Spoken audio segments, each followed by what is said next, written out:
So calcaneal spur அப்படின்னா calcaneal கீழே குதிங்காலுக்கு கீழே சின்னதாக எலும்பு வளர்ந்த மாதிரி இருக்கும். அது காலையில் படுத்துட்டு காலையில் எழுந்த உடனே குதிங்காலில் வலி வரும். ஒரு 4 ஸ்டெப் நடந்தா சரியாயிருதுங்க சார் அப்படின்ட்டு வருவாங்க. இருக்க ரொம்ப வலி அதிகமாகுது அப்படின்ட்டு வருவாங்க. இதுக்கு காரணம் அந்த ஸ்பர் வளர்ந்து அடியில் இருக்க பிளான்டார் பேசியா அப்படிங்கிற அந்த சவ்வுகளில் இம்ப்ளமேஷன் பண்ணிடும், பிளான்டார் பேசியைட்டிஸ்னு. இது வராம தடுக்கிறதுக்கு நம்ம நல்ல சாஃப்டி எம்சிஆர் செப்பல் மாதிரி குஷன் உள்ள செப்பல் வீட்டுக்குள்ளேயும் போட்டுக்கிறது ரொம்ப நல்லதுங்க.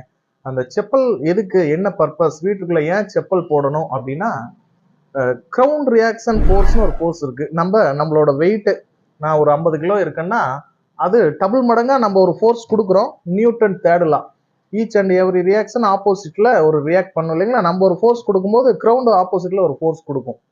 ஸோ அதை அவாய்ட் பண்ணுறதுக்காக தான் நம்ம எம்சிஆர் செப்பல் போடுறது.